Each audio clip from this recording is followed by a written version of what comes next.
I come from a land down under, and where we play Aussie rules. Rugby is the domain of England, but also New South Wales. I'm from Victoria, Australia. Yes, I am an accountant. That's my first apology this morning. Okay. And do we have any accountants in the audience? What a stupid question to ask.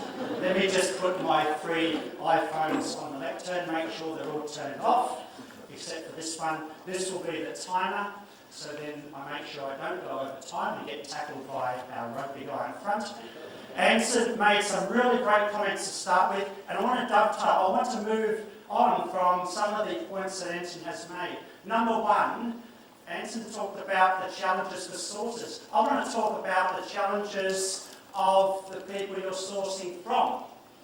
Okay? And it's a different perspective than what we're used to, and that's probably one way that makes my study unique. Also, China is the next China. Okay, let's accept that. Let's find out more how we can enrich ourselves in working with China. But at the same time, part of the message of my study, can we at the same time enrich Chinese suppliers and help move up the value chain, which is part of their 5-year plan. Okay, so before I start to sound like a party secretary from across the border, moving up the value chain is very, very important to China. My study focused on the electronics industry. I know not all of you are sourcing from that area, but I do have some examples from a wide variety of industries from the suppliers that I have interviewed over time. I have not personally done all the interviews myself, but let's just kick into some of the details. If any of you want the interview instrument, I have some hard copies in front of on the desk here. You're most welcome to get a copy. I can email you a copy. You're most welcome to copy it, paste it, distribute it. I really don't have any worry about the IP because a lot of the effort is actually going out and selling the project and getting interviewees to agree to sit down with you, all my interviewers, for 1 hour, for 1.25 hours. It's different from a consulting survey on the internet or something that's filled out in another medium. So I'm really proud of the fact that we're trying to get some more reliable data through this medium. It's a lot of effort, and let's save some room for questions as we go through this. I want to acknowledge, in my background, yes, I'm an accountant. I've come to Hong Kong in 1996, so that's City University of Hong Kong for 10 years and Hong Kong U for the last 6 years. The new landscape, I want to briefly talk about that and also talk about what some of the large successful buyers are doing. In prior presentations, some in the audience have heard me talk more about the latter, that is, how large successful buyers are managing their suppliers in China. In this presentation, I'll focus a bit more on what are the Chinese suppliers, how do they feel, what is their number one challenge? So, where do I start with this project? Most projects is some of the pilot study, and it started with visiting and do face-to-face interviews. This is not the 1,000, okay? This is pilot work. Back in 2010, we did interviews in all of these industries, so you've got toys, electronics, textiles, and it's just finding out what are the key challenges, what's going on in China, and we're really from the point of view of how do foreign companies, whether they're competing in China or they're sourcing from China, what pressures are they putting on China's suppliers? What pressures are they putting on? And I did some more interviews, and interviews are great. Then after that, I thought, let's go and talk to some real buyers, and I was very fortunate to get access to a lot of these companies some of you know about, and I guess I had personal interest in the electronics industry, so I just focused on that. These are interviews not part of the 1,000, this is still part of the pilot work, in understanding how do these large buyers structure, manage, or how they select, manage and monitor Chinese suppliers. How do they do that? What measures do they use? What negotiation tactics do they use? Okay? And there's a lot of things that can be learned from that. In that, I developed the instrument and then went to Chinese suppliers and asked every one of the 750, second last question, what is your number one challenge? The last question is, how are you managing that challenge? That's after 100 questions before that. And right at the beginning of the questionnaire, we focused them. Let's just focus this interview on your largest customer. So more about that as we go through. We understand, and many of you understand that we as sources, or even if we've got factories in China, we are putting pressures on suppliers, whether it's first tier, second tier, third tier. You all know the list of suppliers that Apple released back in February, 150 suppliers. That doesn't include the second and third tier suppliers, and there's hundreds of them. Okay? And in some way, shape or form, Apple was managing them, may not be directly. Okay? How do I know? Because I spoke to some of these second and third tier suppliers who are actually supplying to Apple. Okay? So there's a lot of things I'm learning through these interviews that you don't read in the press. Here's my general theme. Okay? We understand if we put pressure on suppliers to manage down costs, and we understand cost pressure is prevalent in all countries, not just in China. Costs are going up in China, but costs are going up in other countries too. But we understand that suppliers may copy, outsource, cheaper labour. But what about process improvement? One of the messages in my talk this morning is if you as a sourcer, as a buyer, can work with the suppliers to help their processes as well as purchase from them, then that may be an extra dimension which you can negotiate in terms of a long-term relationship. If you can help Chinese suppliers improve their productivity, maybe they're not under pressure to go out and outsource without telling you, or to go out and get cheaper materials without telling you, or to copy without telling you. Okay? So that's part of the message I want to talk about. So in a nutshell, this is the blueprint for my China Supply 1000 study. First, talk to industry, draft an instrument, and then go and talk to industry again and get feedback and go out and do more interviews. And I'm really appreciative of the other chambers and the French chamber today. Thank you very much. We've got some other chambers that I have spoken to in the last 12 months. Let me skip over this slide before I get carried off the stage. So I did interview electronic component suppliers. We visited over 25 trade expos, 750 one-hour interviews on average. I've had a team of over 20 interviewers that I have to train. It does take time to train them. Most of the interviews in Putonghua, I've conducted over 30, 40 interviews myself in English, where the interviewee can speak English. Most of the hundreds of other interviews, I'm sitting next to the interviewer. For all of the interviewers, I have personally introduced the interviewer to make sure that there's credibility in this project and their response. For all of the interviews, we follow up 1 to 2 months after to double check on some of their responses. The different locations, mostly from the China Eastern Sea. Okay, so I've been asked by the Chamber to talk about the new landscape. And the new landscape is, okay, geographically speaking, maybe it's still the old landscape, but from a perspective, it's a new landscape. It's the China supplier perspective. And so I've got lots of interesting things to talk about from the China supplier perspective. Let's go back 12 months. Let's go back 12 months. What you have here is a pie chart of the second last question we asked. What is your number one challenge? Oh, surprise, surprise. Cost control. Anson mentioned that earlier. That's a challenge for sources. Okay? Suppliers are feeling that challenge too. What's interesting is that while they're suppliers, in terms of long-term issues like going international, technology innovation, brand building, paradigm shift, these things are not dominating their challenge. And for them to move up the value chain, maybe they have to become more prominent in the strategy of the suppliers. And this is where you as sources or as buyers can use that in your negotiations. Especially if suppliers are looking to develop their brand, you can talk about that in your negotiations, how you can help them.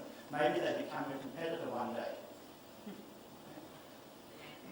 That's one way. The other way is you keep on pushing them down and they keep on doing whatever they want to do and not telling you what they're doing. Okay? That's the two extremes, and then you've got the grey area in between. Many of you have witnessed that spectrum. Let's fast forward 12 months, shall we? We're up to 644. Cost control still dominates. Look at this, competition. Competition. Where was it 12 months earlier with my 966? Over here, 7%. Now, nearly 13%. What do we mean by competition from a China supply perspective? That means more suppliers are competing. Is that good for you or bad for you? That's good for you. Competition is good for you as the buyer Number one, you have more transparency, you have more options. Competition is your friend, you know that, but competition isn't the friend of the party you're working with. Okay, so ultimately we want a win-win relationship. So how do we understand this? Let me give you a quick example. Touchscreen manufacturer, we go to the Trade Expo in November, they're making I've got my iPhone here, let me just get the original, I don't want to show copies in this.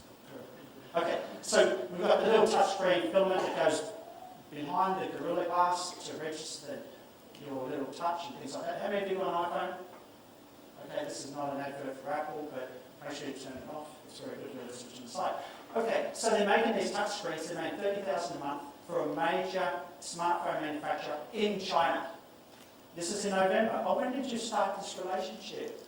Well, over 2 years ago. Oh, when did you start manufacturing? Oh, we only started in August.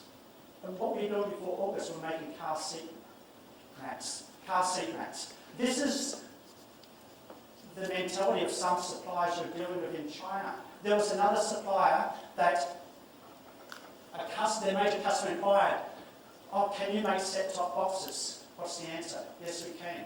But they didn't have any machinery or know-how how to make it.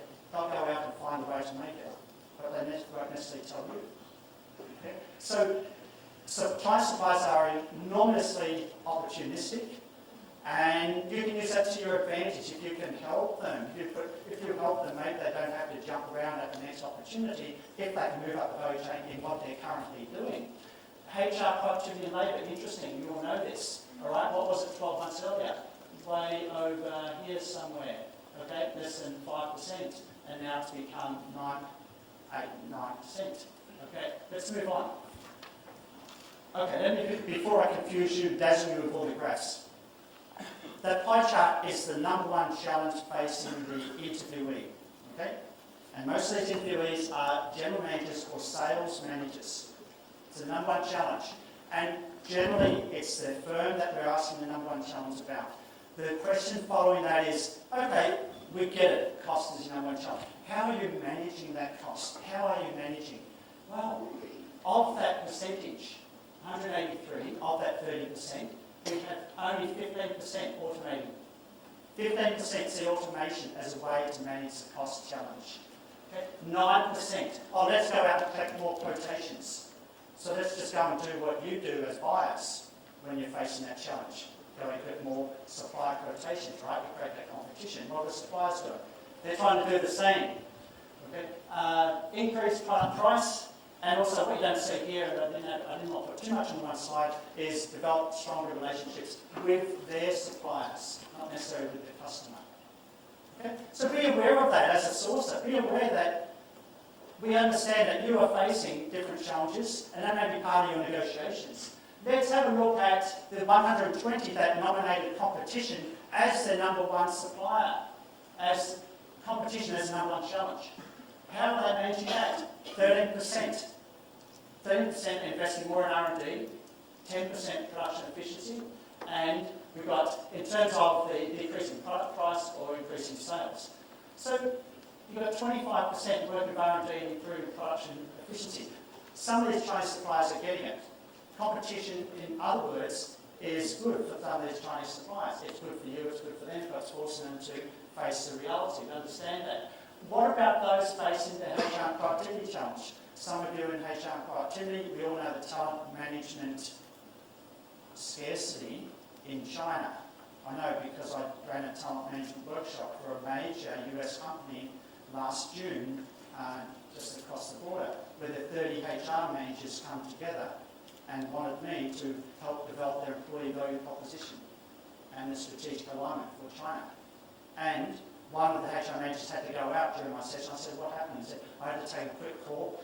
We have advertised for a mid-level engineer we need in our company. We had 2,000 applicants. We'd shortlisted 5. I spoke to one of those 5. And we have given them a lifetime opportunity to travel across to our head office back in the US, do training for 6 months, extra salary, everything. And the response to this shortlisted applicant was, let me think about it. And so I understand talent management is a tricky thing for those in that area. Okay, I want to help you understand supply so you can be a more effective buyer. Here are some of the factories. I did visit some factories, by the way.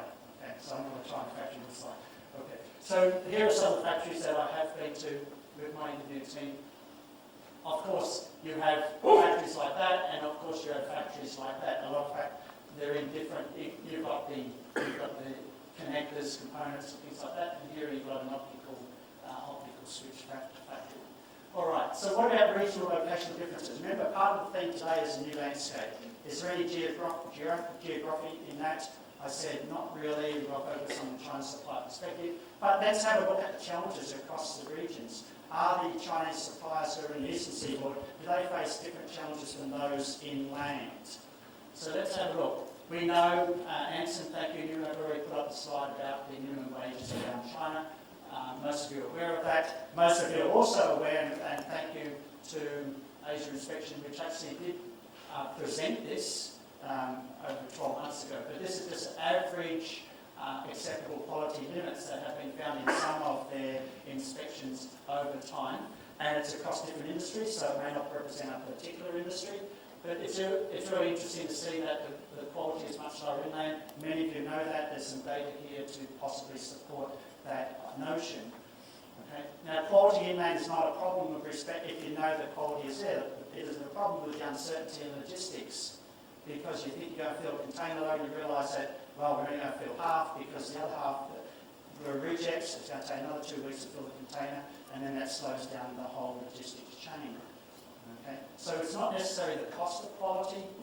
It's not the extra ground transport required to go inland. It may be the uncertainty caused by the inconsistency in a certain quality level, even when we know that there's a certain level. Factories are adapting and moving inland. We all understand that. Okay, let's get back to my China suppliers. What about my 644?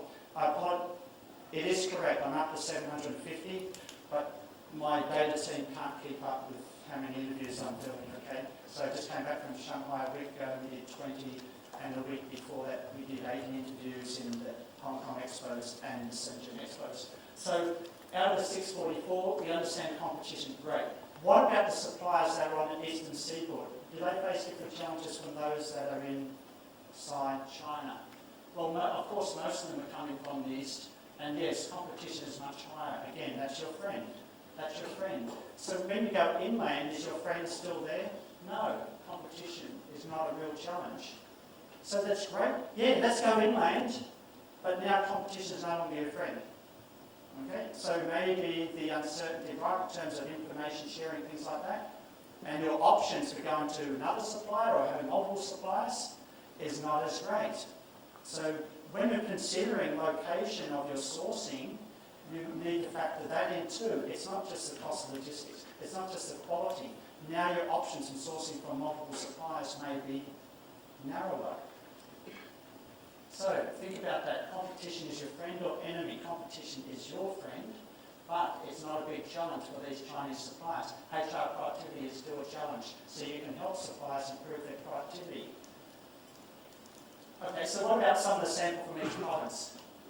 We understand from the Guangdong province, technology innovation is very important. Big challenge. Shenzhen, HR productivity, we understand that. Remember, Shenzhen has been the source of immigrant labour for the last decade and a half, and we know that is drying up to some degree as the labour want the quality of life and to stay inland. We understand that because when I talk to people associated with Foxconn, they're having great problems with the factory inland because they don't want to do the second shift. They have a different culture. When you move inland, now you're dealing with people in their own culture. You can't create your own factory culture like you can back in Shenzhen, where you've got the immigrant labour and they don't have any. Their opportunity costs of working for you are much lower. Once you go back into their domain, the opportunity costs of the labour is much higher.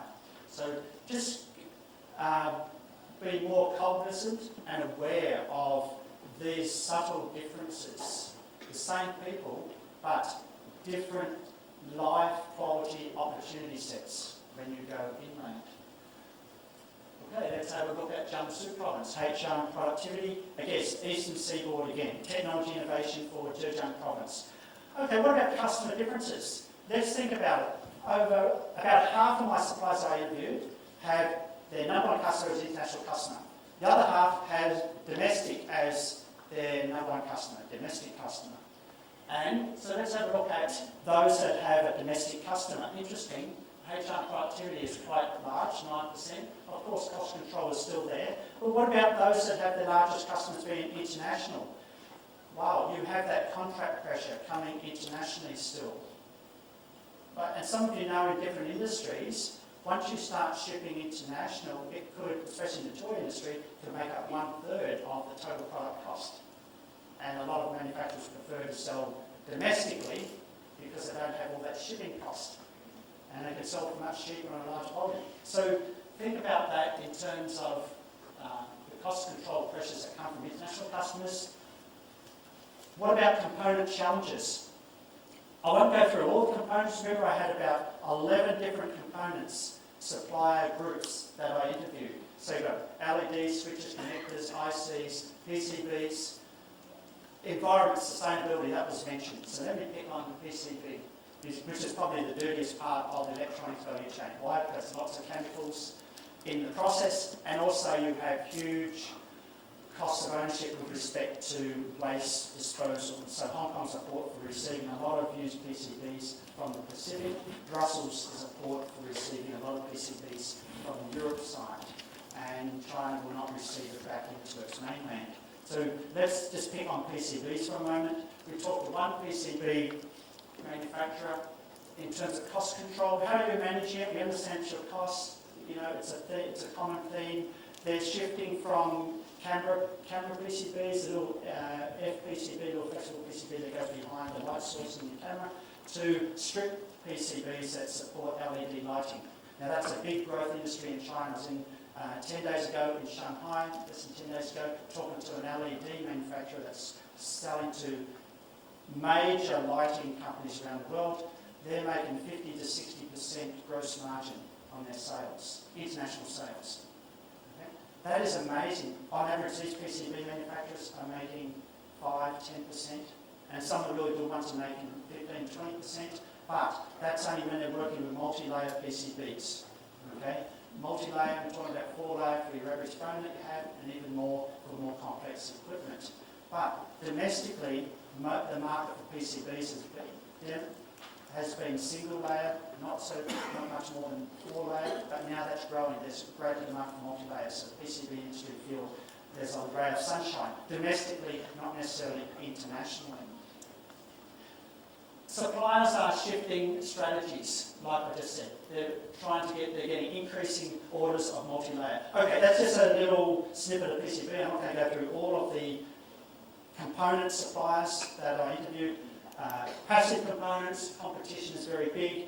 Battery and power, all of you have got a battery of some sort. This is a really key industry. I don't know if any of you are sourcing batteries. Quality improvement, that is a big issue. Suppliers care about that too. It's probably the only, out of all of the range of component suppliers I talk to, the battery suppliers have a greater sense and attention to quality improvement as their number one challenge.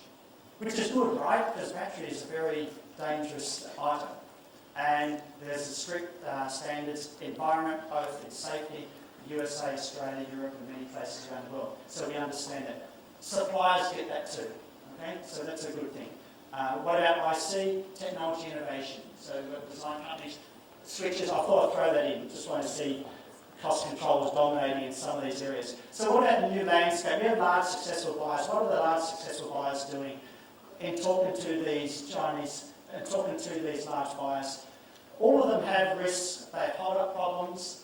They have performance management systems. They have total cost of ownership. They care about that. They do a lot of monitoring and forecasts. And when you talk to these large cell phone manufacturers, you ask them, what is your number one challenge? And the global operation manager said to me, he said, Neil, you know what our number one challenge is getting the forecasts right.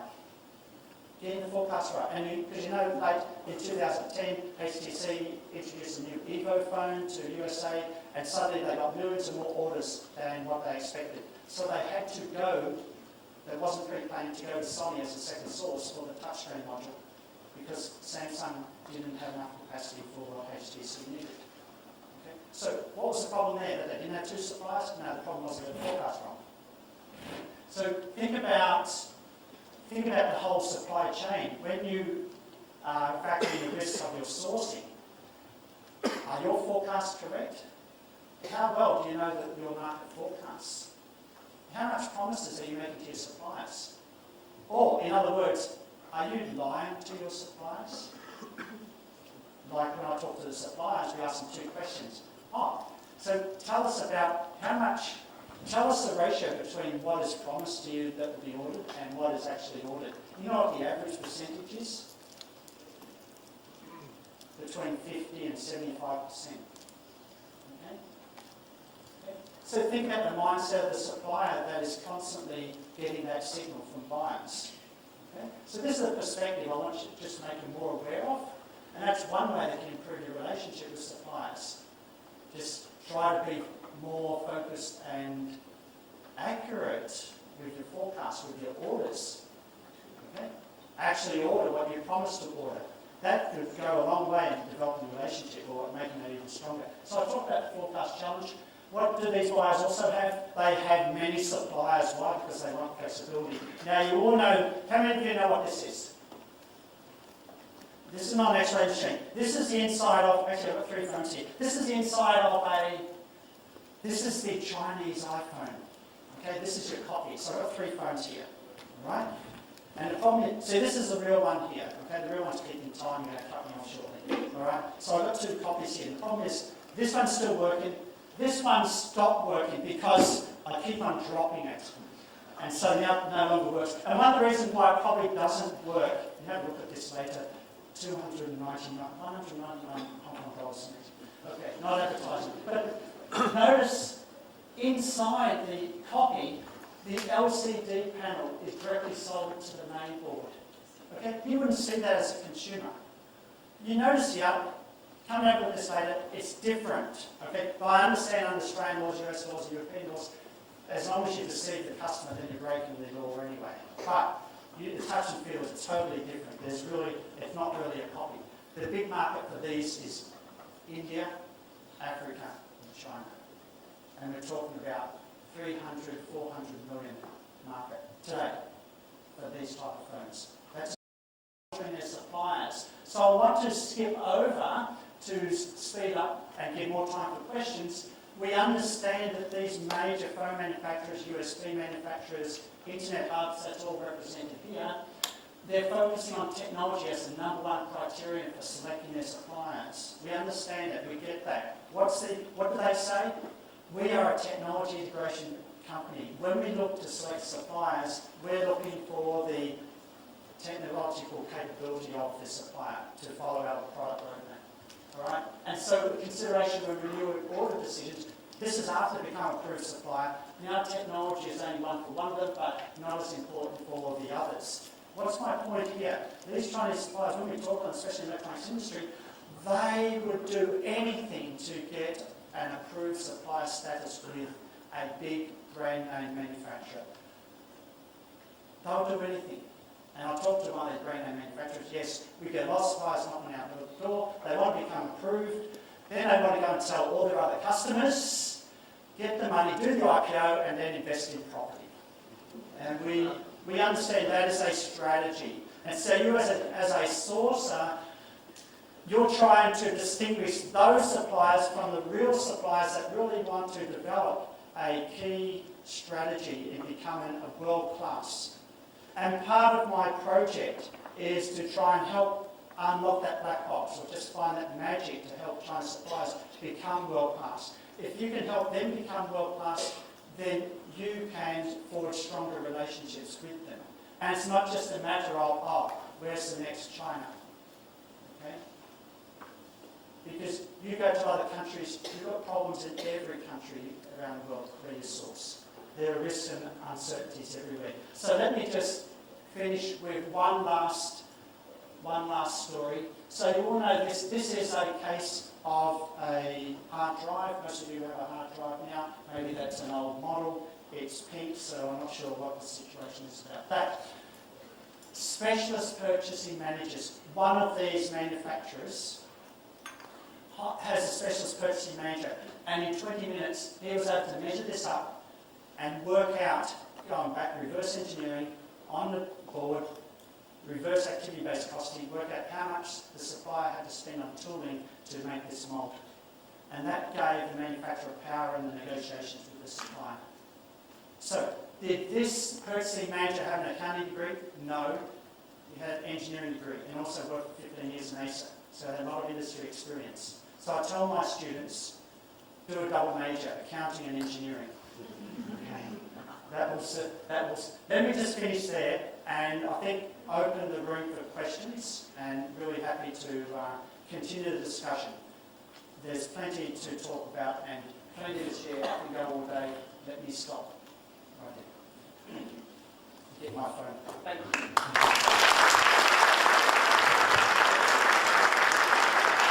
Thank you. Thanks, Neil. You are not a boring accountant. You're a very interesting accountant. I've learned a number of things. I've learned that a number of you have been lying to your suppliers. But I've also learned that, obviously, competition is your friend. Have we got any comments or any questions for Neil? Any viewpoints? Christoph, you must have a... Do we have a microphone? Thank you. Christoph? Yeah, sorry. You mentioned, and again, I'm trying to leverage on the deep knowledge of Chinese suppliers. You mentioned a lot about productivity, etc., as being one of the concerns, maybe growing concern. What I'm facing, at least, is when I go to them, and I'm in a labor-intensive industry, by the way, and when I talk to them about increasing their productivity, so it's kind of a twofold situation. Whether they say, yeah, no problem, we go towards the north of China, so mainland, that's not exactly what I would love more productivity. Or the second answer is usually, yeah, we've done it. We've been improving our productivity, TPS system, etc. But that being manufacturing, they love this word, but when you go to the facility, it's not all what we understand being manufacturing. So here my question is, based on your experience with them, how can we engage them into really going in that route of improving their manufacturing productivity?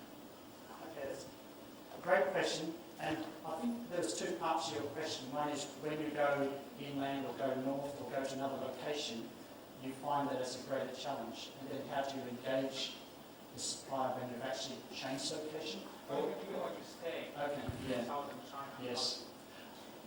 This becomes more of, well, it starts with your strategy. Are you in that location working with those suppliers for the long run?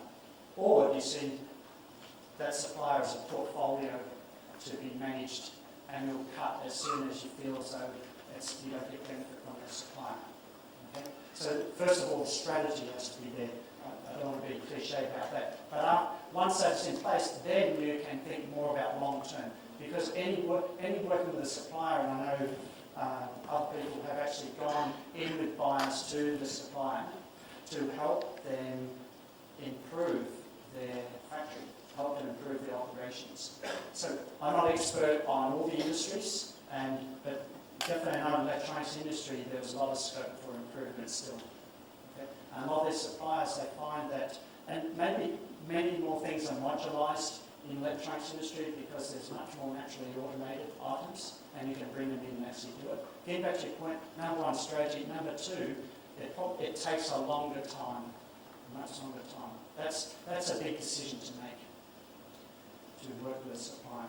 So you have to be much more assured that the supplier is there for the long term. I think I 60% answered your question. Maybe someone else can help too.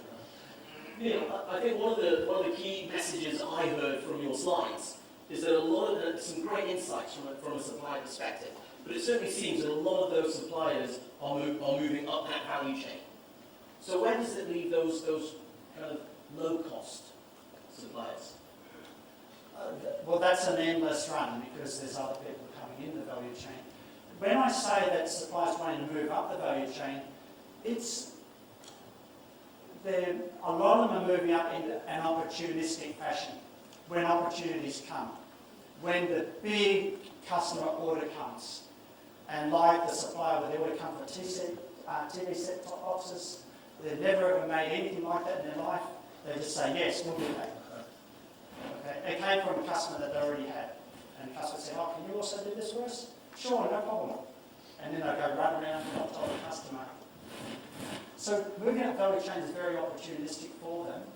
And what I have experienced is, and it's a matter of, when I talk to suppliers and they ask me, how do we work better with buyers? I said, look, just be honest about what your capabilities are and spend more time in communicating what your strategy is. Oh, we don't have a specific strategy. Well, then work on that too. And I think the more you do that, then you can forge a strong relationship. Because I think you as buyers and sources, you want to work with suppliers that have a good strategy and stay in that one area and not just grab any opportunity in any area. Because we all understand that just about every China company has some property in China, but they're not in the property business. But ultimately they are because they see that as a long, secure investment. Sure. And in your research, did you also talk to those suppliers about their thoughts around this thinking around China for China in the domestic market? Are they buoyant about that, confident about their own domestic marketplace? Yeah, that's a good question. Are suppliers themselves moving, not voluntarily? Like there's one PCB manufacturer just across the border in Shenzhen. In the expo, they had a beautiful picture of the factory. And I just commented, wow, your factory looks so nice and clean, and you can put it on an international brand advertising and everything. He said, yeah, it's a shame, we have to move next month. I said, why? The government has rezoned the land. We're considered dirty, we've got to move into another area. Okay? So movement of the suppliers is sometimes dictated by the provincial governments in that case. So that's one example. I've got to wrap up like that, but when are you going to finish those 1,000 supplier interviews? I'm sure everybody in the audience wants to know, when is this very interesting report going to be launched? It'll never finish. Okay. But technically, my budget for finishing will be end of September, October this year. Okay, and when can we see the final report then? I haven't set aside time for doing it yet. I'm working on it. There are reports already available on the website, Okay. so you Then can the download www.chinasupplier1000.com, right? That's right. Okay. Ladies and gentlemen, please give a very warm thank you.